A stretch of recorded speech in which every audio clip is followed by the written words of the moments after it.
कि मुश्किल है सफर पर सुन वो मुसाफिर।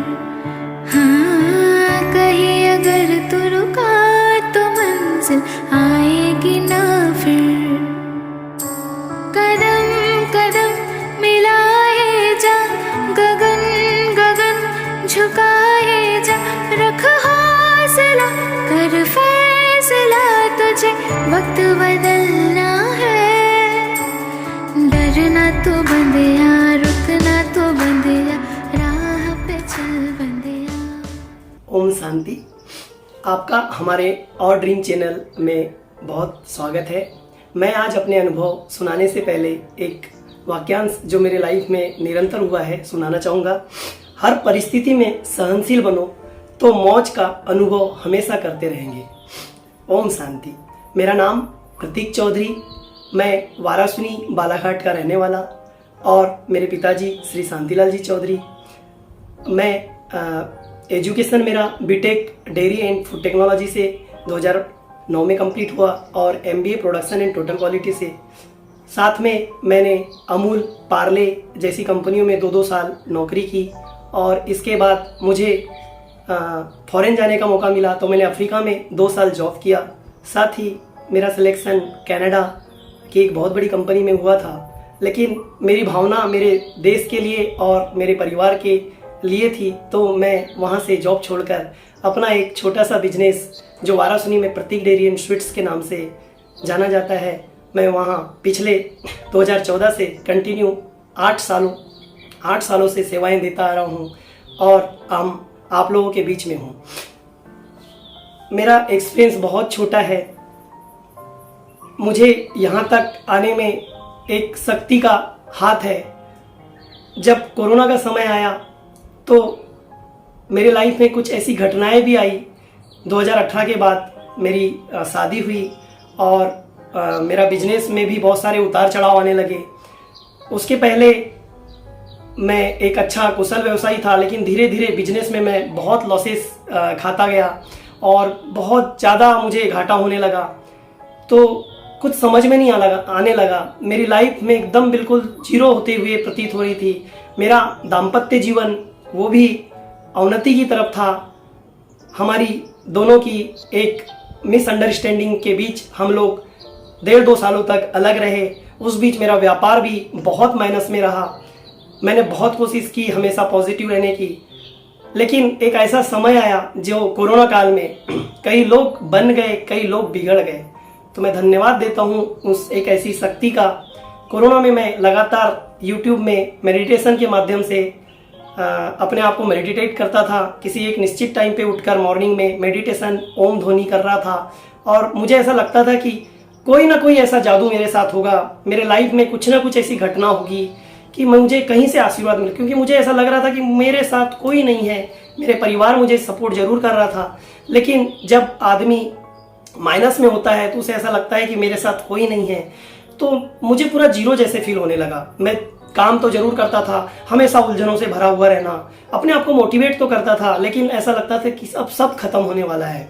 एक समय ऐसा भी आ रहा था क्योंकि मेरी युगल, मेरी पत्नी, वो भी मिसअंडरस्टैंडिंग थी। वो बहुत अच्छे नेचर की है, लेकिन हम दोनों का एक दूसरे के प्रति प्यार नहीं बन पा रहा था। तो वो कुछ साल, 1 साल अलग मुझसे रहे और मैं उनसे अलग रहा। इस बीच मुझे जीरो लगने लगा, लेकिन मैं बीच कोरोना में मैं मेडिटेट करने लगा। लेकिन आधा अधूरा ज्ञान, जैसा बोलते हैं कि आधा अधूरा ज्ञान भी, अगर आप ज्ञान की तरफ दौड़ते हैं तो आपका आधा अधूरा ज्ञान भी आपकी प्रॉब्लम्स को दूर कर सकता है। तो मुझे लगता था कि कोई एक शक्ति है जो मुझे आगे लेकर जाएगी। ये कॉन्फिडेंस मेरा हमेशा बना हुआ रहा।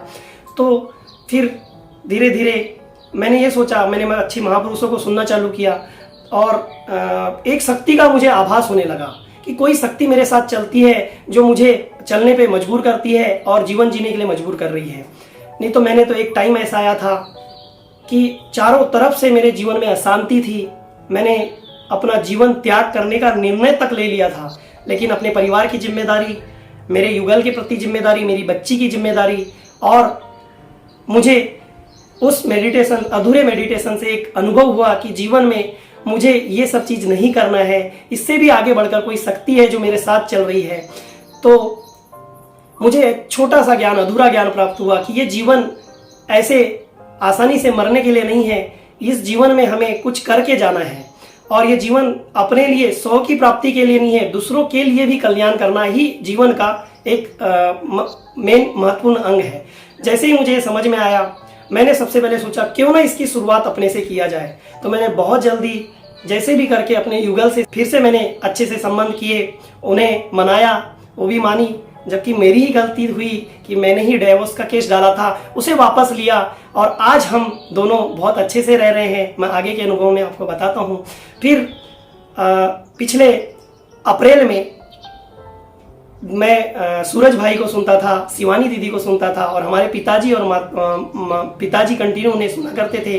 तो वो भी मुझे कुछ ऐसे पॉइंट बताते थे कि मैं पद्मा पदम पुण्य आत्मा हूँ, मैं मास्टर सर्वशक्तिमान हूँ। मैं इसे कंटिन्यू लगभग मेडिटेशन में कोरोना काल से 1 साल से कंटिन्यू कर रहा था। उसी का परिणाम है कि पापा भी कहीं ना कहीं सूरज भाई के द्वारा बोले हुए कथन से वाराणसी उर्वशी दी से मिलने गए। फिर पापा मुझे कुछ कुछ चीज़ें बताने लगे। मेरा भी मन हुआ कि मैं जो अधूरा ज्ञान योग का ले रहा हूँ, आखिर में है क्या चीज़ जो वो शक्ति मेरे साथ चल रही है। तो मैं उर्वशी दीदी जो वाराणसी के सेंटर में संचालिका है, मैं उनके पास गया। तो दीदी के पास मैं लगभग 1.5 घंटे तक बैठा। उस बैठक में मुझे ऐसा लगा कि मैं एक ऐसी पवित्र आत्मा के साथ बैठा हूँ और एक ऐसी स्थल में बैठा हूँ जहाँ ज्ञान का अथाह सागर है। उनके साथ 1.5 घंटे बैठकर एक ऐसा प्रेम, एक वात्सल्य और एक माँ के रूप में वो दिख रही थी मुझे, ऐसी ममता मुझे लगी और मुझे समझ में आ गया। उन्होंने मुझे राजयोग मेडिटेशन के बारे में बताया। प्रतीक भाई, आप डेली बालाघाट अप डाउन करते हो तो एक काम करिएगा कि वहाँ पे ब्रह्म कुमारी सेंटर है। तो उन्होंने, उनके कहने पर मैंने 7 दिन का अपनी युगल के साथ, मैंने भी उनसे बात की, आज हमारी अंडरस्टैंडिंग बहुत अच्छी है। मैंने उनके साथ 7 दिन का कोर्स बालाघाट के सेंटर में किया और आज हम दोनों युगल, मेरी मिसेस और मैं कंटिन्यू मुरली सुनने जाते हैं और मुरली की धारणा को अपने जीवन में स्थापित कर रहे हैं। मुरली और ये ज्ञान रूपी भक्ति मार्ग और ज्ञान मार्ग में बहुत अंतर है। भक्ति में मैं बचपन से जुड़ा हुआ हूँ, मेरा पूरा परिवार भक्ति मार्ग से जुड़ा हुआ है, लेकिन ज्ञान की प्राप्ति उससे बहुत आगे है। तो मैं अपने माध्यम से आप यूथ को और सभी लोगों को बताना चाहूँगा कि आप अगर अपने जीवन में कुछ अच्छा करना चाहते हैं तो हमें ज्ञान मार्ग, मतलब राजयोग मेडिटेशन, अगर आपको किसी बड़े लक्ष्य की प्राप्ति करनी है तो आप राजयोग मेडिटेशन का सहारा जरूर लीजिए। ये बहुत आसान है, इसे आप गृहस्थ जीवन में रह के, आप अपने बिजनेस में रहते हुए कर सकते हैं। कुछ नहीं है इसमें, आपको अपने खुद का परिचय और अपने द्वारा परमात्मा का परिचय करना है। बहुत आसान है, इससे आप लक्ष्य की प्राप्ति बहुत जल्दी कर सकते हैं। आपकी एकाग्रता बढ़ती है, आप अनुशासन में रहते हैं। मुझे गुस्सा बहुत आता था, अब मैं कोशिश करता हूं कि मैं किसी की नेगेटिव बातें नहीं सुनता। मुझे वहाँ पसंद नहीं है अगर कोई नेगेटिव बातें करता है। तो मेरे परिवार में बहुत सुख शांति है, खासकर मेरे पिताजी भी बहुत गुस्सा करते थे, वो भी बहुत शांत हो गए। मेरी मम्मा, वो भी अननेसेसरी बातें हो जाती थी, वो बहुत कम करने लगी है। और मैं और मेरी पत्नी इतने प्रेम सौहार्द, इतने प्यार से रह रहे हैं कि मैं आपको बता नहीं सकता। ये अनुभव इतने अच्छे हैं कि मुझे अब समझ में आया कि वो शक्ति मेरे साथ कौन थी। वो परमपिता परमेश्वर थे जो मेरे साथ कंटिन्यू चल रहे थे कि बेटा, आप ऐसे अनर्थ करने नहीं आए हो, आप तो अपने खुद के परिवार का और समाज हित में काम करने के लिए पैदा हुए हो। मैं आप सभी से निवेदन करना चाहूँगा, जो भी मुझे सुन रहे हैं, कि आप ज़्यादा से ज़्यादा ज्ञान प्राप्ति मार्ग की ओर आए और राजयोग मेडिटेशन क्या है, इसे कैसे किया जाता है, ये समझने के लिए आप ब्रह्म कुमारी सेंटर्स में कभी भी आकर 7 दिन का ये कोर्स करके, ये जो ईश्वरी विश्वविद्यालय ब्रह्म कुमारी का, यहाँ पे इसकी एक शाखा वाराणसी है, एक बालाघाट में भी है। तो मैं बालाघाट क्षेत्र के सभी और जो भी मुझे सुन पाएंगे इस वीडियो के माध्यम से, मैं उनसे विनम्र विनती करूंगा कि जरूर एक बार आप राजयोग मेडिटेशन करें। इस मेडिटेशन से आप अपने जीवन में बहुत सारे मनसा, वाचा, कर्मणा और संस्कार, इन सब को आप बदल सकते हैं। और साथ ही में मैं धन्यवाद करना चाहता हूँ बालाघाट सेंटर की संचालिका माधुरी दीदी का, जिन्होंने मुझे और मेरे युगल को बहुत अच्छे से समझाया कि बेटा, ये जीवन निमित्त ही साधन लोगों की भलाई करने के लिए हुआ है। तो दीदी, ऐसी मातृत्व तुल्य दीदी को मेरा सत नमन। और लास्ट में मैं कुछ बात रखकर अपनी बातों को विराम करूंगा। अधिक सांसारिक ज्ञान अर्जित करने से आप में अहंकार आ सकता है, परंतु आध्यात्मिक ज्ञान जितना ज्यादा अर्जित करते हैं उतनी नम्रता आप में आती है। Thank you. ओम शांति। माना कि मुश्किल है सफर पर सुन वो मुसाफिर, हाँ कहीं अगर तू रुका तो मंजिल आएगी ना फिर। कदम कदम मिलाए जा, गगन गगन झुकाए जा, रख हौसला कर फैसला, तुझे वक्त बदलना है, डरना तो बंदिया।